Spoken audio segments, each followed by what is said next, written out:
There it is. I was waiting for that. Okay. Good afternoon. My name is Randa Watts, and I'm the Clean Water Organizer for Prairie Rivers Network, and I will be your moderator for today. This webinar series is hosted by the University of Illinois Extension, and I'd like to thank both Linda Durhack and Mike Delaney for all of their support coordinating this webinar with me. Today, we will be exploring the potential impacts of data center developments with experts from the Prairie Research Institute, the Alliance for the Great Lakes, and RMI. This is part one of a two-part webinar series focused on data centers. Part two will be held next week on January 20th. We hope this webinar will help local leaders and others better understand this fast-growing industry while also learning about the tools available to make informed decisions about ongoing or potential developments in your communities. First, I'll go over some general guidelines. We'll ask a few questions, and then I'll introduce our guests for today before handing it over to our speakers. We are recording this webinar, and you will get a link to the recording and contact information for the speakers in the next few days. You can always find local government education webinars on our YouTube channel. If you have any questions along the way, feel free to put them in the Q&A, and we will have 10 to 15 minutes for questions at the end. Next, I'll pass it over to Linda to ask a few opening questions to get a pulse on the room for what you've heard about data centers before beginning introductions. We would love to hear your responses, but participation is not required. Thank you so much, Randa. This is the first time we've done something like this, so please bear with us. Randa, if you could put the Menti link in the chat to make it easy for our participants. But we just want to get an idea of what you've heard and to give our speakers a bit of an idea of where the room is at on this important topic.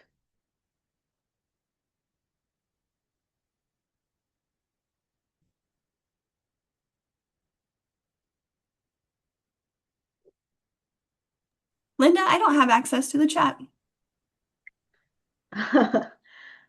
Oh no. One moment.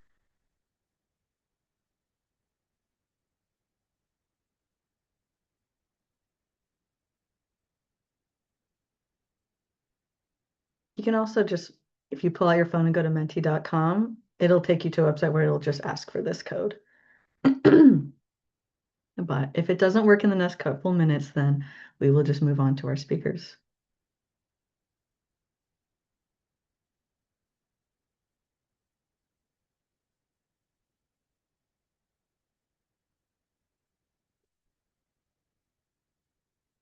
Okay, I was Yeah. able to answer somebody's question with it, but it won't let me just put into the chat. So let me know if people are seeing that.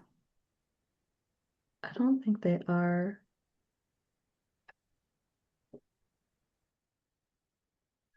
Okay. Well, it looks like some people were able to answer. And so this is a great view of what people are seeing. I'm seeing lots of stuff about water use, AI.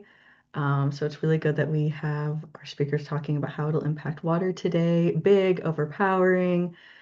There's some negatives here about how it may impact communities. So hopefully we can answer some of these questions. Thank you all so much for filling that out. That is great to see. Energy is coming up a lot too, loud, resource intensive. Wow, thank you all so much. In the interest of time, we'll go to our next question, which is, what is your top data center concern?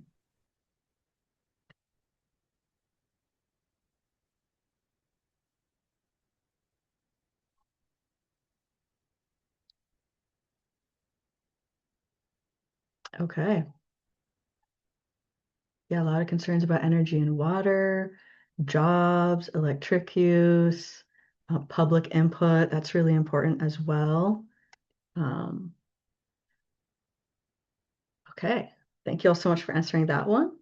And then this is our last question. Thank you all for bearing with us as we try this new platform. We're just curious, how many of you have been facing this in your community? This is becoming a very relevant topic. Wow, it's looking like a lot more of you have had one proposed than haven't. So this is probably feeling very relevant. Um, okay. Thank you all so much for answering those questions. We are excited to dive into your concerns and address how data centers may impact water, energy use, and what your communities can do. Thank you for participating. With that, I'll go ahead and introduce our speakers for today. Our first speaker will be Dr. Yu-Feng Forrest Lin, who is the director of Illinois Water Resource Center, a principal research hydrogeologist at the Prairie Research Institute, a clinical professor in the Department of Civil and Environmental Engineering, and a research professor in the Department of Natural Resources and Environmental Sciences at the University of Illinois Urbana-Champaign. Dr. Lin has devoted significant effort to serving professional communities through his extensive work in hydrological sciences and was even appointed by the Governor of Illinois as the Commissioner on the Great Lakes Commission in 2020. Our second speaker will be Stephen Abbott, who leads RMI's programmatic efforts to help U.S. cities and communities accelerate a clean, prosperous, zero-carbon future for all. For over a decade, he has supported a variety of organizations, from universities to large companies to local communities, in designing and implementing clean energy projects and programs. Stephen and his team specialize in providing a combination of technical insight, tactical guidance, and responsive facilitation to support communities in deploying clean technology solutions that maximize local benefits. Lastly, we will hear from Helena Volzier, the Senior Source Water Policy Manager at the Alliance for the Great Lakes. She executes policy analysis, advocacy, and project implementation under the agriculture and water restoration sections of the Alliance's strategies.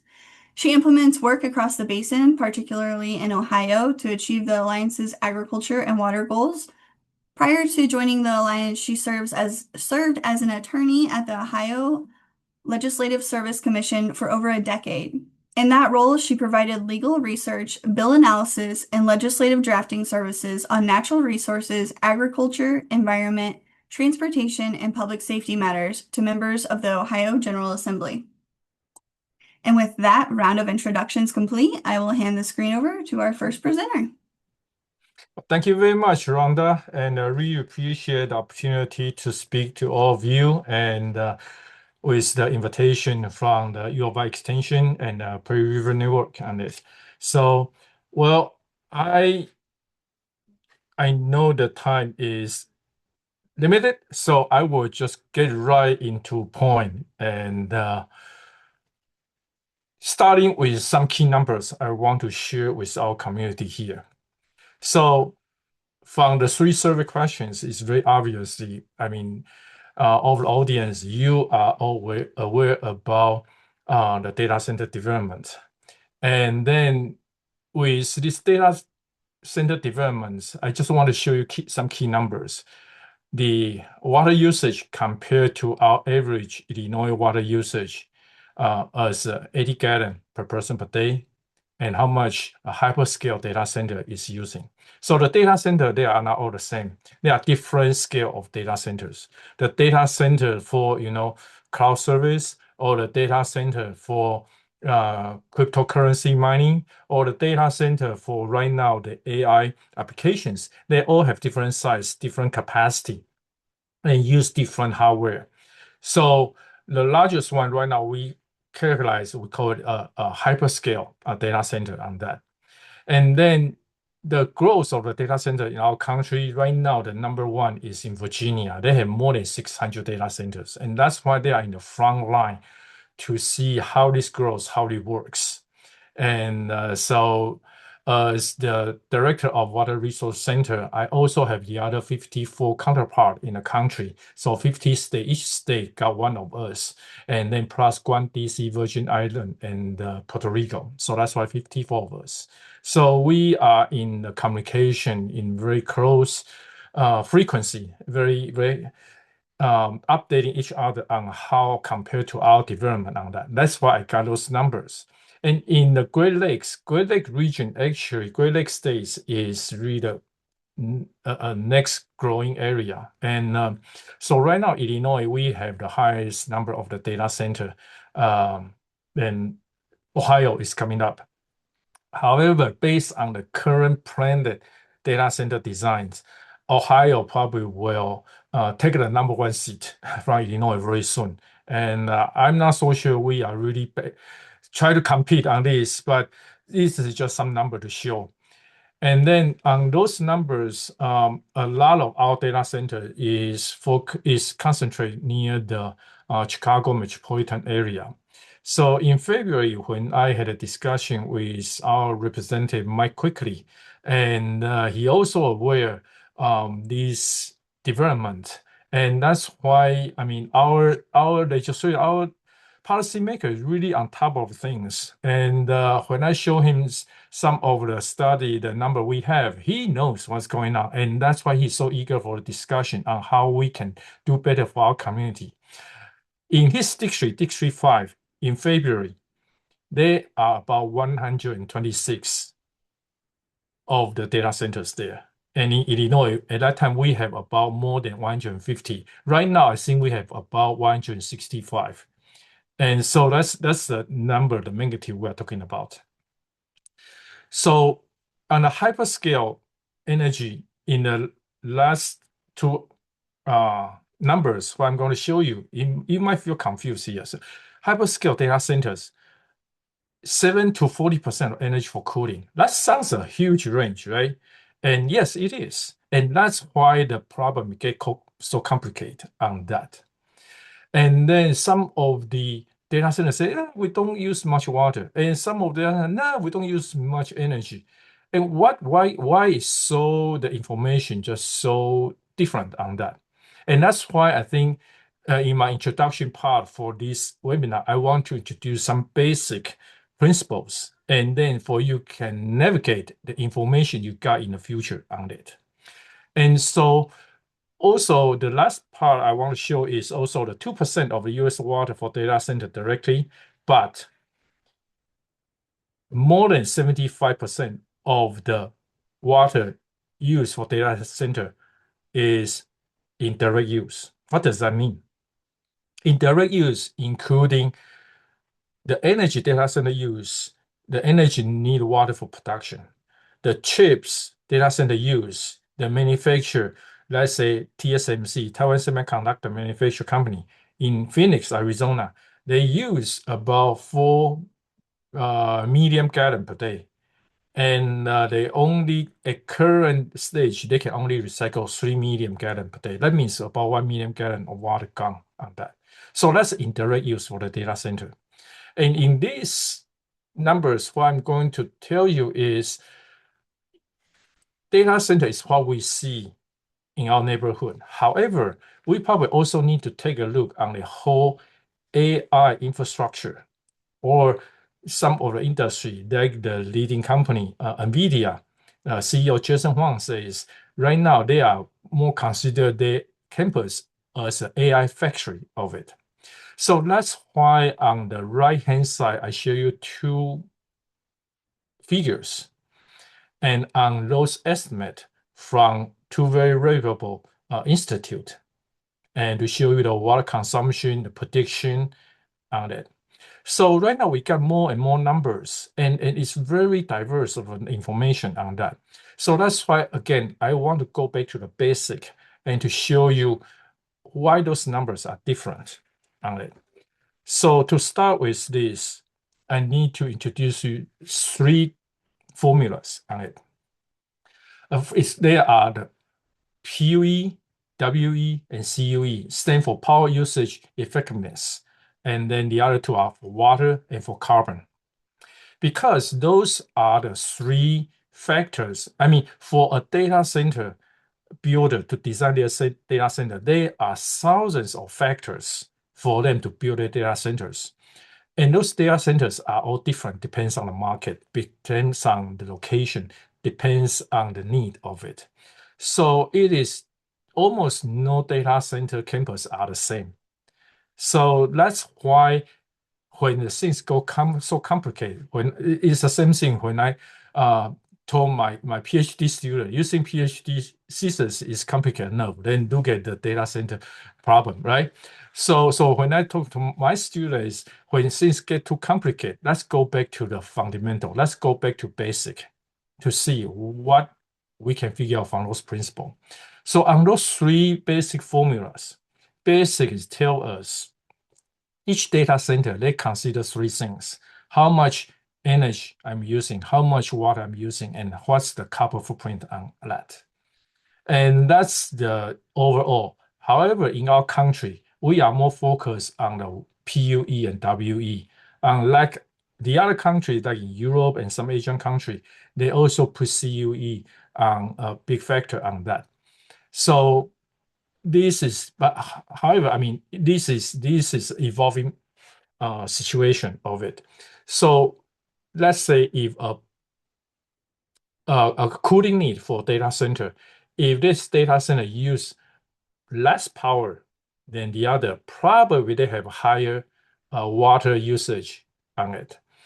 And if the data center use less water, they probably use more energy for the cooling. And then if the data center use a much better power and water effectiveness, probably they are probably using more carbon footprint energy for it on that. So it's like a triangle. You got to balance on data center. So basically, there's no free lunch. Okay, and that's why I want to introduce you this basic formula, and then we can dive into even more basic fundamental here. So here I'm going to show how basic it is. All data center runs by CPU, GPU, by those chips. Those are the majority of the energy usage.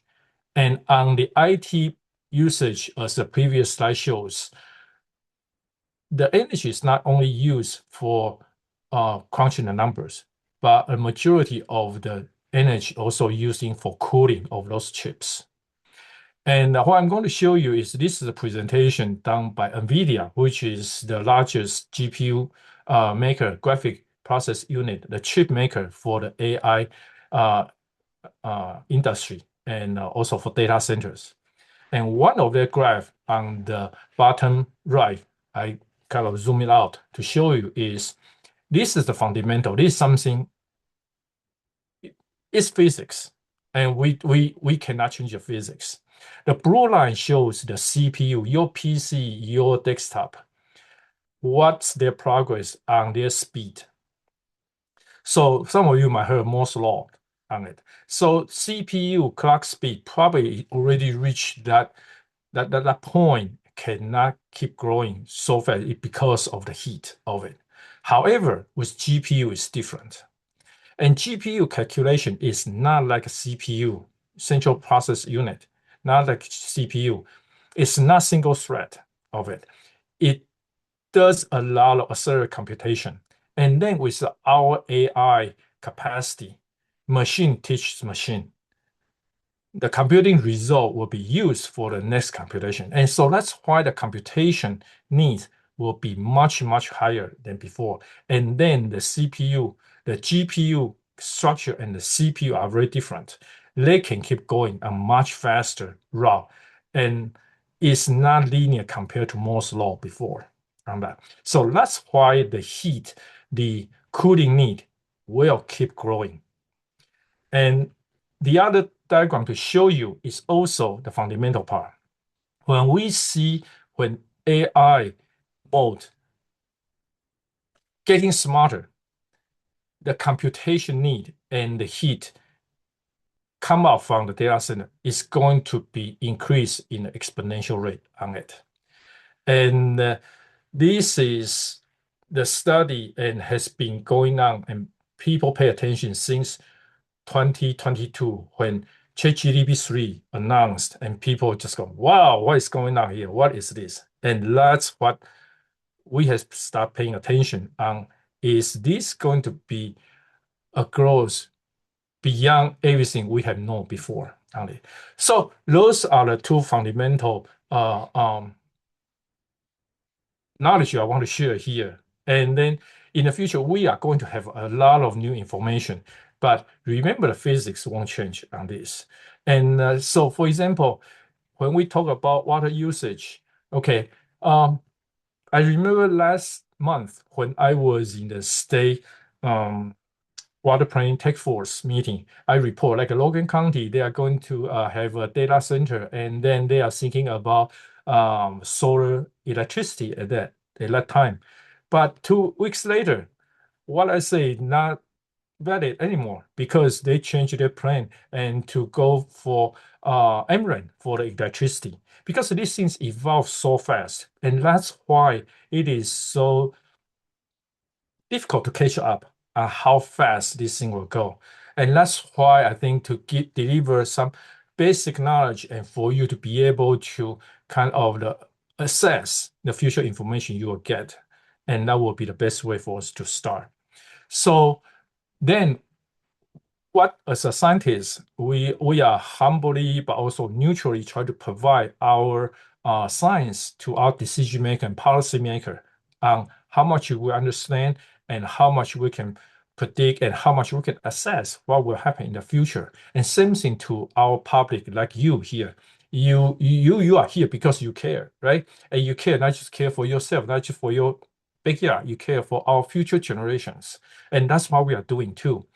So in the state, as my center, we have been funding research projects on this water energy nexus for the AI infrastructure. And one of the solutions we are trying to do is using geothermal energy and to reduce the electricity power usage for the cooling part of it. And there are some examples on campus already. At the state, that's for the state level, what my team has been doing. But there's a lot of progress and from different parties. I'm just using myself, the things I'm doing daily as an example to show you. And then in the Great Lake region, as a Great Lake commissioner, we have been in our state, Illinois, we pushed two resolutions just last October to be passed, and it was numerous voted passed by the 8 Great Lakes state and also agreed by 2 Canadian provinces on this. And one is on the water energy nexus for the data center and AI, quantum, and the semiconductor infrastructure development. The other one is for non-potable water reuse development in the Great Lake Basin. And why is that related to data center AI? Because water reuse could be one vital solution for the water usage on the AI infrastructure development of it. So in the national level, I mean, as a Water Resource Center director, I work closely with the other 54 directors, and we are coordinating our effort to inform our decision maker, policy maker, and then also coordinate our research on this direction for it too. So one example is the other day a few months ago, I got a phone call from Arizona, and then Arizona director say, "Hey, Yu-Feng, I mean, we are in the heat discussion on this Project Blue for Amazon, and then some of you might have seen on the news already. It's a big investment, and then the local voice out say, 'Hey, we don't like it. We are going to kick you out.'" And then there's been a lot of exchange, and Amazon says, "Yeah, thank you for your information, but I think we're going to build it anyway." So this is one example. It is too big, too complicated for one person or one organization to try to solve it. We need a collective knowledge and discussion to go after it. So how about on the research side? What's the high-end research we've been trying to do? And just my team, that's why I'm using this example. And we are working with the federal labs, national labs, and on how to make the energy more efficient for the data center, for the AI infrastructure, including using geothermal as an example. And one of the good example actually is in our neighborhood, Epic System in Verona, Wisconsin, which is just outside of the Madison, Wisconsin.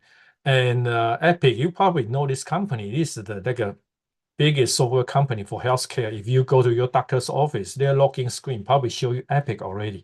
And their campus have right now the update information is more than 7,000 wells for geothermal exchange to cool down their data centers on it. So just kind of show an example on we scientific community has been working very hard on how to make sure our future generation to benefit from the AI development, but at the same time will have a good practice of resource management for their future of it. So again, this is my conclusion on for my intro part of it. So long ago in 2022, okay, for the AI arena, that sounds a very long time ago already. ChatGPT using about 1 gigawatt hour per day for just playing around with ChatGPT. That's equivalent to 33,000 US household energy consumption. And then the GPU, when I talked earlier, Microsoft just in 2022, because of the AI development, in their own report, in their sustainability report, they say their water usage consumption increased 34% of it. So again, this is very fast-paced development.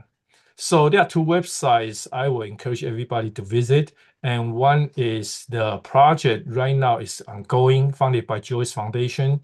And they are doing very good job on doing this. And then there's a webinar they had a few months ago on their progress. There's some very good technical information to share. And then, of course, our 54 directors, we are working very hard on this, and then we are posting our progress, what our understanding on the website too. So I think that's about what I can share with you in 15 minutes, and I'm happy to take question now or later, and then I'd like to pass the screen to my colleagues here. Thank you. Yeah, we'll go ahead and move to the next speaker just for time efficiency, and we'll save questions for the end. Thank you, Dr. Lin. Thank you. All right. Well, good afternoon, everyone. Again, my name is Steve Abbott. I'm from RMI, and I'm going to be talking about a report that we released this past fall called Lightening the Load, Scaling Clean Solutions for Data Centers and Communities. And I'd like to thank the Prairie Rivers Network and the University of Illinois Urbana-Champaign for inviting me to speak today. For anyone who's unfamiliar, RMI is an independent, nonpartisan, nonprofit think tank. We try to use market-driven solutions to accelerate a prosperous, clean energy future for all. These are pictures from two of our offices in Basalt, Colorado, and also in Boulder, Colorado. I'm going to be talking about three different things today. First, diving into the impacts of data center load growth. The second, going over some potential local solutions.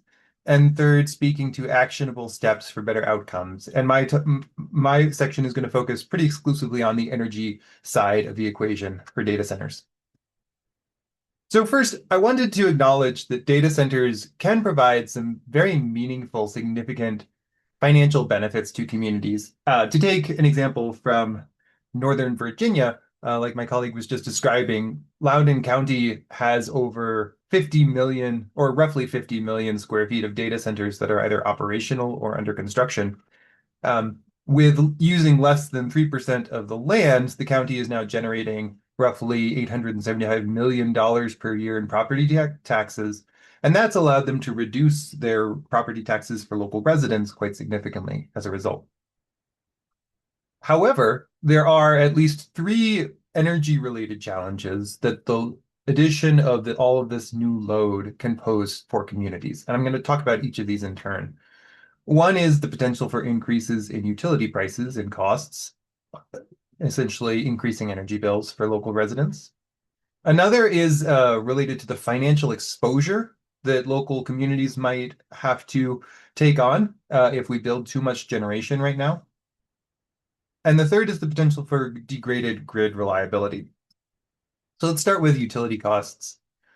As many of you are probably already very familiar with, we have seen a significant rise in residential electricity prices over the last few years, and that's led many communities to already be struggling with rising prices. This chart is from the Federal Reserve Bank of St. Louis, and it shows that residential prices in US cities are up roughly 40% since 2020. And it's a little unclear what's going to happen in the future, and it will be dependent on the dynamics in different locations. In the past, in recent years, there's some data to suggest that adding load can actually reduce prices.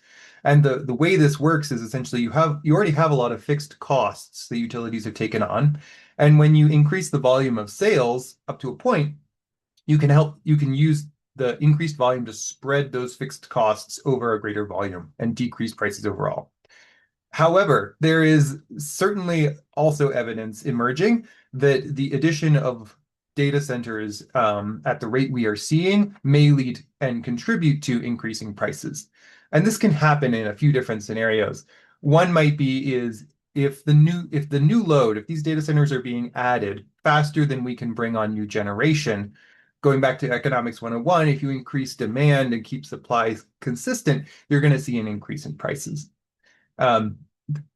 Separately, if the cost of this new generation exceeds historic levels, that may further raise rates. Or if the costs of building all of the necessary new infrastructure are not shared appropriately between the technology or data center companies and the rest of the ratepayer base, ratepayers could again see their prices go up. And there's reason to believe that all three of these are happening. Data centers are being pushed out at a really impressive rate, as my colleague was just describing. The cost of new generation, for a variety of reasons, has been going up in recent years due to restrictions on and complications with the grid and rising prices, say for natural gas and turbines. And the question around cost sharing is something that's going to be taken up on individual basis across the country. One example, PJM is the organization that oversees electricity markets ranging from New Jersey and Virginia all the way up to Chicago. And one of the ways they conduct regular auctions, and we have been seeing some really historically high rates in recent years. Analysts have largely concluded that in the PJM region in particular, these high rates are being driven in large part by data centers. And this is having a very direct impact on residents' bills already. Even from this earlier 2025-2026 auction, there was an estimated addition of over $100 to annual residents' bills in the DC area, for example. Next, I want to talk about the financial exposure from overbuilding. And the easiest way to describe this is to go back to the dot-com boom of around the end of the last millennium. In that period, everybody was very excited about the internet and all of the opportunities, and it had a lot of potential parallels to today. Politicians and experts were warning about blackouts and economic stagnation if the country didn't very rapidly ramp up its electricity generation potential. And you saw a huge boom in the addition of natural gas facilities in particular in the years following 2000 as a result. However, we all know what happened. The boom turned into a bust, and companies found new productivity and new ways to reduce energy demand, such that in the end, overall electricity consumption actually remained flat for the next couple of decades. So what we were left with was all of these generation facilities that were being used at a far lower capacity than we had intended. And in many cases, ratepayers were left footing the bill. And this chart you can see here, again from the Federal Reserve Bank of St. Louis, shows the sort of steady decline in capacity utilization of generation following that dot-com boom in the early 2000s. The third risk is related to grid reliability, and there are two subcomponents to this. The first is that, well, as background information, all of these data centers, it's very important for the operators that they keep the lights on and they keep operating, even if the grid goes down. So they're all programmed to fall back on local, usually diesel generators at the site and disconnect from the grid if they sense problems on the grid.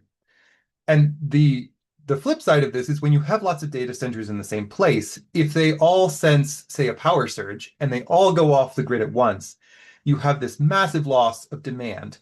And that poses real reliability problems because a grid operator's primary goal is to make sure that supply of electricity equals demand of electricity.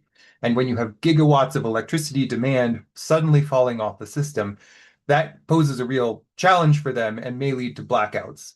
We've had two near misses already, one in Texas and one in Northern Virginia where this has happened. And so if this goes unaddressed, you might argue that the addition of more data centers and larger data centers poses a pretty systematic risk to grid reliability.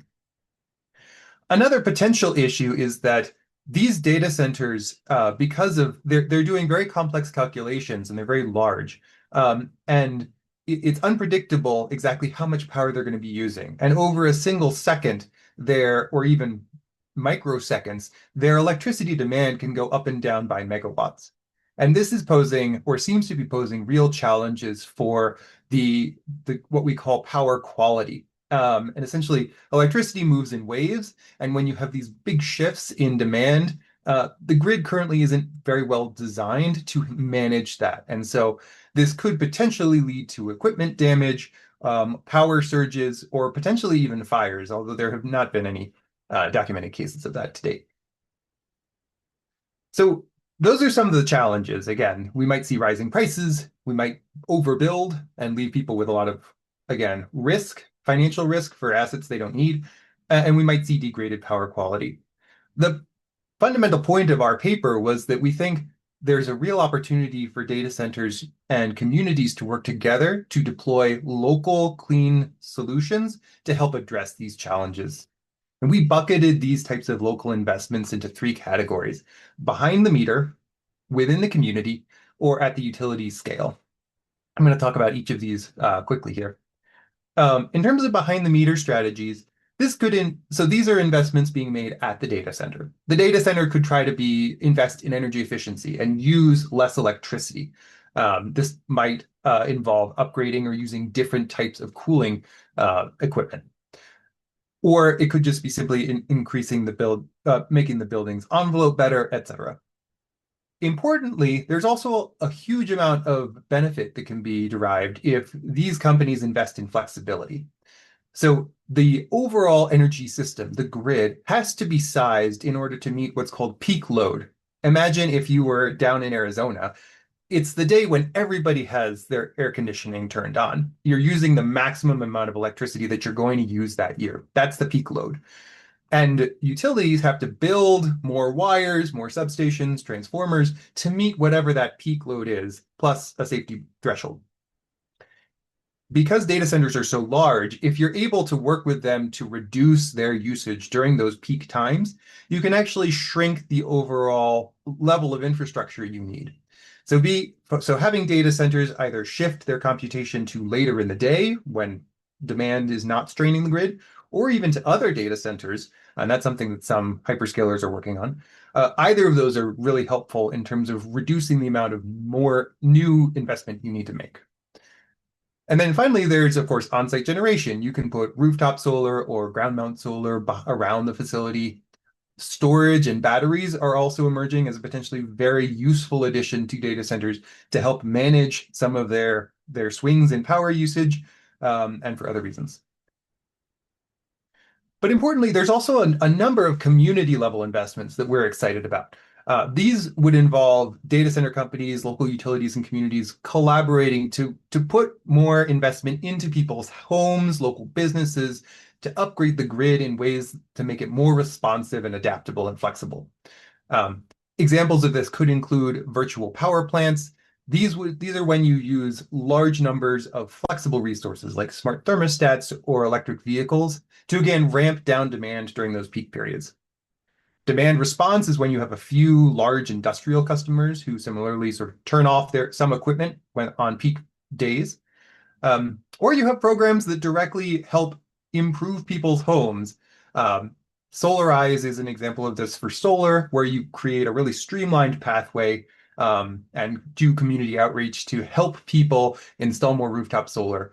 But this same kind of program could also be used for energy efficiency measures in people's homes, or the addition of heat pumps, all various things to help make the overall grid more reliable and flexible, while also reducing people's bills and giving them higher levels of comfort. And finally, you could add on a number of microgrids Microgrids are small, contained grids that usually use things like solar, batteries, sometimes microturbines, to be able to provide reliable power, even if there's a blackout on the overall grid.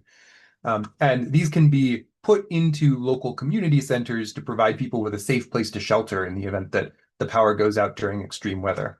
That's effectively what a resilience hub is. And then there are a variety of utility scale efforts that we recommend. I'm not going to go into these in detail because of time constraints, but effectively, these are lower cost means of meeting the growing need that avoid the addition of new wires. And I'll just call out that large load tariffs is an emerging area that a lot of people are working on, where it's effectively a new rate structure being offered by utilities as a way to help address all of these challenges. And we think that the right portfolio in different of these solutions in different communities can help address rising utility costs, minimize financial exposure, and start to address the degraded reliability. Last thing here, our report goes into this section in much more detail, but we think there are at least 4 important steps that communities can take to try to maximize the benefits for themselves and mitigate these major risks. The first is to develop an engagement plan and really talk to your community about what your priorities are. Is water your biggest concern? Is it electricity? Is it other types of programs that need funding? Starting to develop a shared sense of what you would ask a data center for is a really important first step. Secondly, local governments have quite a lot of authority to enact various types of policies that can streamline the adoption of things like rooftop solar, heat pumps, etc. And I would point you all to SolSmart as a great set of resources to better understand how, in particular, rooftop solar, how local governments can smooth the pathway for rooftop solar. Then we suggest engaging proactively with data center companies. While perhaps not universally, many of them are very interested in working with local communities to understand what you need and trying to find creative solutions going forward. And then finally, there's a lot of opportunity to engage with the local utility, regulators, and legislators. Utilities are a key partner for pursuing a lot of these activities, particularly at scale. And regulators and legislators can help pass laws or new rules or regulations that create a even playing field and setting some minimum criteria that any community and any data center company would have to meet and address. To learn more, we recommend our report. Again, that's Lightening the Load, Scaling Clean Solutions for Data Centers and Communities. RMI also has created a whole hub to host a number of resources around community benefits plans that talk about how to engage the community, the types of collaborative partnerships or legal agreements that communities might reach with these data center companies. And then we also have a couple of blogs that I've linked to in the slides that will be distributed after the event. Here's my contact information, and my colleague Jasmine Chu was a project manager for the report and would be a great additional contact if you have any questions. Thank you. And I'll turn it back over to the organizers. And we will move on to Helena. We do have just over about 17 minutes, but we will save some time for questions at the end. So we'll move on to Helena. To talk fast here. Thank you. All right, can we all see that? That's perfect. Okay, great. Hi, everyone. Thanks so much for having me. I'm Helena Volzer. I'm the Senior Source Water Policy Manager for the Alliance for the Great Lakes. And if you're not familiar, I'm the author of a recent report that the Alliance put out back in August. It's called A Finite Resource, Managing the Growing Water Needs of Data Centers, Critical Minerals, and Agriculture. So as you can tell right away, we focused on these 3 sectors, sort of looking at what is the growing demand for Great Lakes water in the Great Lakes region. And we'll spend all the time today talking about data centers. I know that's the topic feature of today. But I do want to mention these other sectors of the report because data centers don't exist in a vacuum, right? And so we have this overlapping of demand for our water resources in this region. I start here with this map of where data centers have been constructed today. It's probably already out of date, but you can see this effect of how data centers like to cluster around major metropolitan areas. You can see Chicago there, Columbus, Ohio, where I am, and then very clearly you can see Data Center Alley in Virginia. And they like to do this for a couple of reasons: access to those energy transmissions lines and the low latency, high speed internet access. So that's where you'll start to see that. And you'll see some out in more rural areas.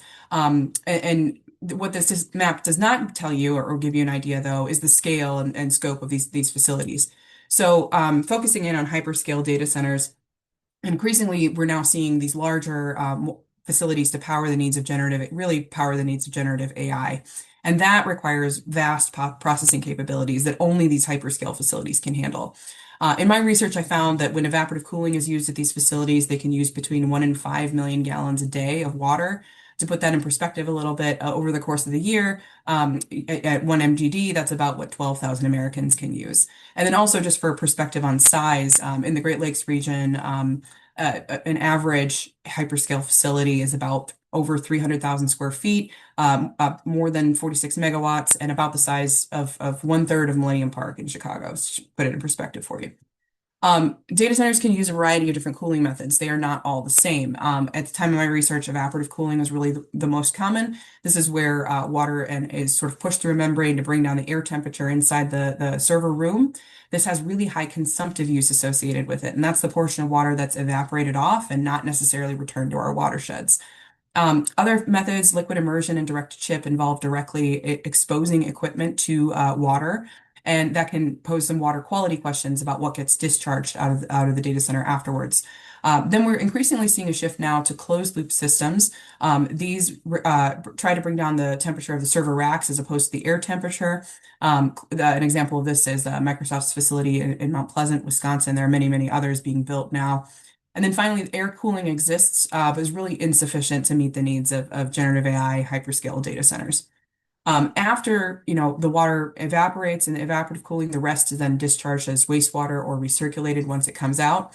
It is warm, it's hot when it comes out, so it is regulated as a wastewater discharge if it's directly discharged. So just recognize there's a need for wastewater treatment capacity when we're talking about data centers here too, if we're talking about evaporative cooling. But wastewater is also a question, when it comes to the other cooling methods as well. Again, the industry sort of seems to be heading towards these closed loop and more immersive cooling systems. Meta has said they will use immersive cooling in all of their new data centers. But even recirculating the water once it's cooled down can't go on forever. There can be pH changes in that water, scaling builds up on the hardware. It can also amplify and concentrate pre-existing contaminants like nitrate. Has been seen at one facility in Oregon.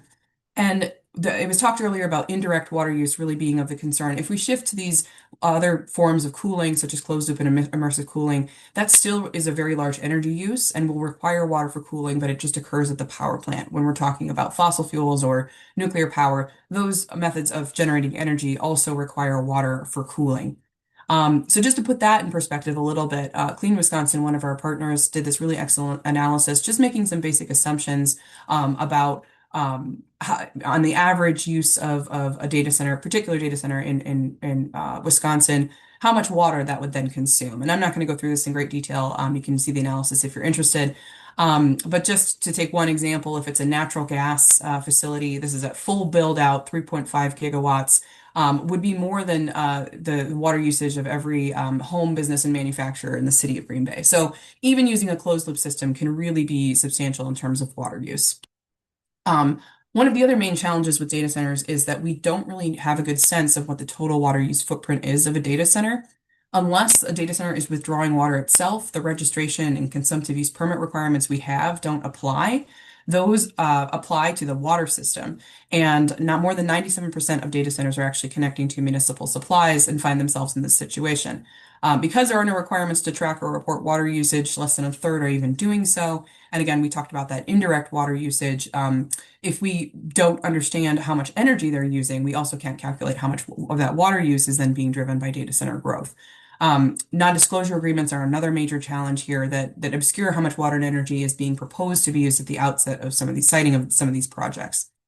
So I want to underscore that point a little bit here and just briefly go over the development process of how data centers come to be sited. This comes from another partner organization called Freshwater, and I think this is really telling. So oftentimes the state economic development teams will site the project, and at this phase, water managers and regional planners aren't really being involved. Then we have a municipality being approached for its land and power needs. Those are typically discussed first. This is where the non-disclosure agreements are signed, and the partners will have a really short timeline to make a decision. Then those agreements will be reached, it'll go public, and 9 times out of 10, we're talking about a municipal water supply connection. And then here, finally, at the end, we'll have concerns being raised by the public and legislators and water managers. So to the extent that it's possible, right, it's important to ask questions early on in the process, and I think some of that was talked about in the prior presentation. These are just some examples of different questions to ask early on to the extent that it's possible. What are the water quantity and quality needs? What's the source, et cetera? These types of questions are something that the Alliance is putting out a community-based toolkit very soon, and these will be featured there as well as kind of consolidating information and questions from a number of other kind of guides and resources and toolkits. So, another thing that will feature kind of in our toolkit that I want to talk about a little bit are some of the environmental and community impacts of siting large data centers. Earlier was discussed the rise in electricity rates. We think there's also potential for this to occur with water and wastewater utility rates as well, if communities aren't negotiating for them for payment for that infrastructure as part of the process. I heard from one Ohio regulator about a community that was experiencing water pressure drops. Every time the data center would take a huge draw of water, this would stress the water mains at peak times, resulting in lower water pressure for residents, also causing water main breaks, and thereby introducing some more contamination into the system. So there are consequences like this that we're just starting to realize as more of these hyperscale facilities are coming online. Then there's noise pollution, air pollution, and light pollution that can be caused by these facilities. Air pollution in particular from the diesel generators that are often used as backup power. Those diesel generators cannot sit idle all year long. They have to be turned on from time to time, and that can result in more air pollution. There's also electronic waste being generated. Data centers are replacing the server racks and some of the equipment inside between every 3 and 5 years. So you can see that might generate a lot of electronic waste there.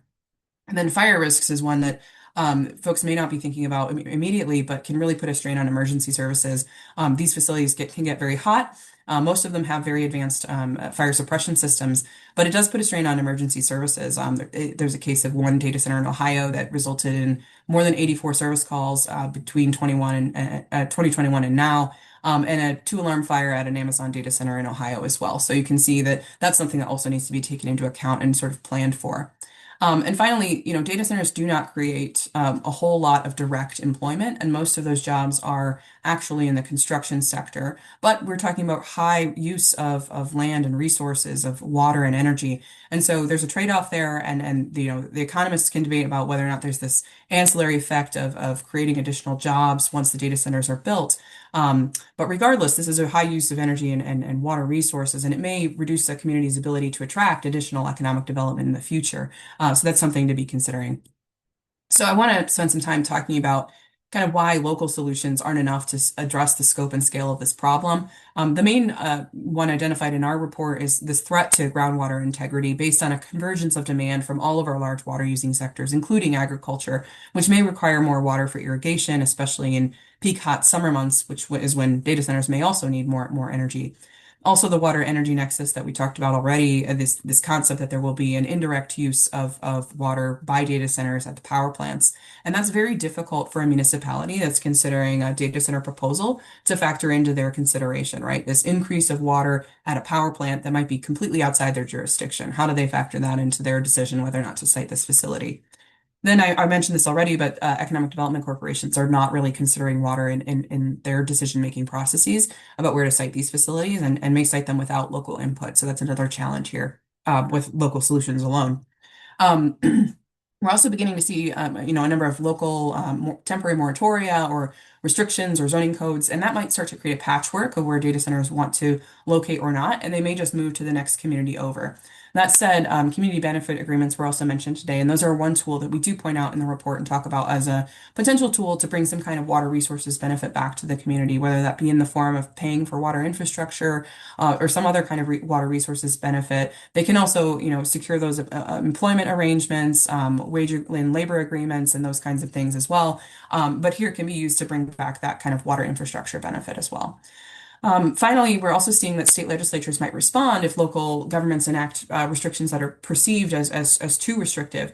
Ohio has introduced a piece of legislation on this that would severely limit local and state control over data center regulation. It would require a compelling government interest and that the regulation be narrowly tailored to that interest. So you can kind of see when locals start to enact restrictions that a state legislature doesn't approve of and they want to facilitate data center development, you may see this kind of response. And this similar type of legislation was actually enacted in Montana.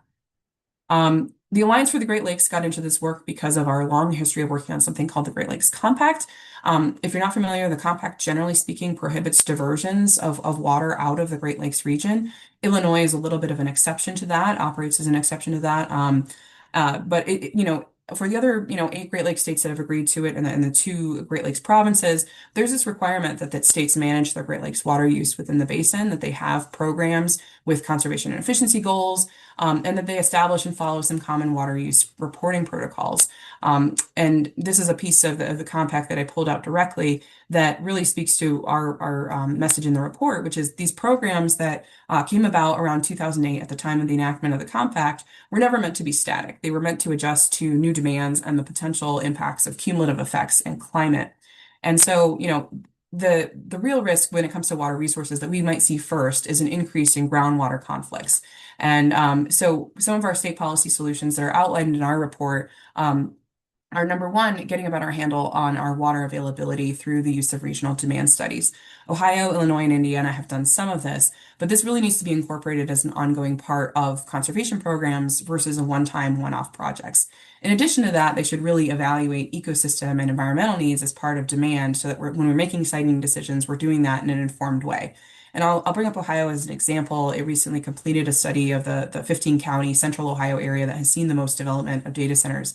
It did not take a look at this kind of feature, how much water is needed to sustain groundwater-based flows, how will fish communities be impacted, but this is something that needs to be factored into those demand calculations. Ohio is moving on to do the southwest portion of the state next, and so we're hopeful that that could be incorporated in the future. But the whole point of these studies are so that the economic development agencies and the local governments can then turn to them when they're deciding when and where to incentivize or site new projects. And then we talked at length about transparency and accountability. I have New Jersey and California here as 2 states that recently tried to do something around this.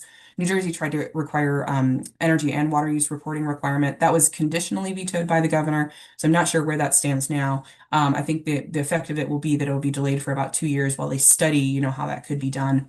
And then California tried to require upfront as a part of a business license that data centers must disclose their water use, and that was also vetoed by the governor there. So the idea is we would have some kind of upfront disclosure water use reporting requirement for all large water users if possible. And then on the back end, some kind of ongoing water use reporting requirement. We did talk about CBAs, that those also have the ability to increase transparency and involve the community in the decision-making process. And that might alleviate some of the pushback and moratoria that we've seen against data centers if there were more transparency on the front end, that arrow that I showed with the public being consulted at the last step, perhaps, doing that in the beginning may alleviate some of that. Finally, every Great Lakes state has enacted some kind of sales and use tax incentive specifically for this industry. And it's our position that those sales and use tax incentives should be eliminated. At the very least, they could be connected with water use. And Michigan is a state that has tried to do that, requiring data centers to hook up to water systems where there is excess capacity, where there's water capacity there, so that the data center doesn't have to build out that infrastructure. I find it interesting, even the Ohio Chamber of Commerce recently recommended tying these kinds of sales and use tax incentives to performance and then using that funding to support infrastructure investments. And then finally, conservation and efficiency standards for data centers that don't silo water and energy from one another. And Connecticut's a state that tried to propose a piece of legislation on this that would study this kind of issue and make recommendations. But data centers don't have to use finished potable treated drinking water that residents are consuming. They could be using non-potable water for cooling. They could be recirculating that water or co-locating with a wastewater treatment plant. And Ohio and Illinois have established chapters of something called the Water Reuse Association that I participate in, and that it seems Ohio's chapter is a little bit further along, trying to write some white papers and provide recommendations on how the laws should be changed to allow for more non-potable reuse. So where I'm going next, I'm continuing to do presentations like this and provide lawmaker education. I mentioned we'll be releasing a community toolkit kind of resource guide for residents that are interested in data centers, and a checklist of questions to kind of ask when these proposals do arise. I'm also convening state level advocates to share best practices and what's going on in the other states. I participate in the Ohio Water Reuse Association chapter, as well as the Michigan Water Use Advisory Council, and I also serve as an advisory member on the Compact Council and regional body that implements the Great Lakes Compact. To learn more about the Alliance, our organization, the increasing demand for water in the Great Lakes, you can find our report at greatlakes.org. The report is there, as well as a fact sheet, also as well as a webinar that we did previously. The toolkit will also be posted there once it's available. There's also an option to subscribe to our newsletter, where you can receive updates and action alerts about the types of work that we're doing throughout the Great Lakes region. So I'll stop there and take any questions. That was impressive. Very quick. We have hit the 1 o'clock, but we do have a few questions. There have been a lot, so I just wanted to remind everybody we will be sharing presenter information. So if we don't get to your question, you can reach out to them afterwards. Our first question is, are any of the speakers aware of municipal requirements that ensure residents and natural resources have priority to water if areas experience water shortages? And anybody's welcome to answer that.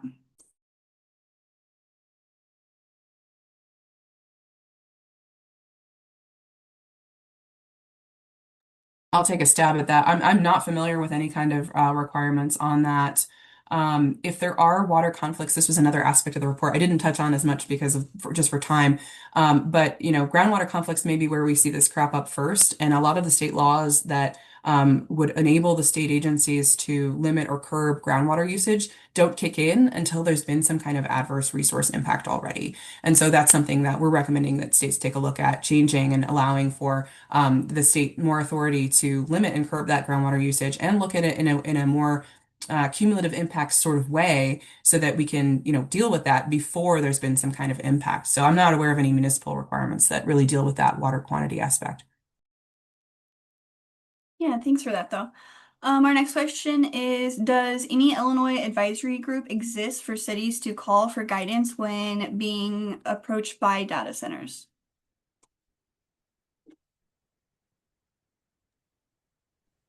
Just note, I'm not aware of any Illinois specific ones, but I do know that there are various groups that are hosting forums on this. My sense is the Urban Sustainability Directors Network, as well as Climate Mayors, are two groups that I'm aware of, but those would not be Illinois specific. Yeah, I can add the Great Lakes Cities Initiative. I know is issued an economic transformation plan, kind of about the blue economy and guidance to cities on how to, both attract and prepare for this kind of investment. And I think they'll be working on this issue and putting something out, but again, not Illinois specific. Awesome. And then our last question is for Dr. Lin. Is there any study, paper, or report that you would recommend that compares the trade-offs that Dr. Lin mentioned as far as the trade-offs between water and energy usage? Yeah, I think there's a lot of related paper, and that's why I'm kind of scratching my head. How do I answer this question in the short sentence on that? And I can list a lot of paper on this, so I'm happy to answer this question offline on it. Yeah, honestly, some of these questions are pretty in-depth. So like I said, we will be sharing contact information. If any of the attendees do have a data center coming to them and you have specific questions, you will have contact information to reach out to the presenters. And also, I wanted to remind everybody to please register for part 2, which is next week on January 20th, where we will be getting more of a community aspect or perspective. And I believe that concludes our webinar. Thank you all for joining us today. Thank you. Thank you all.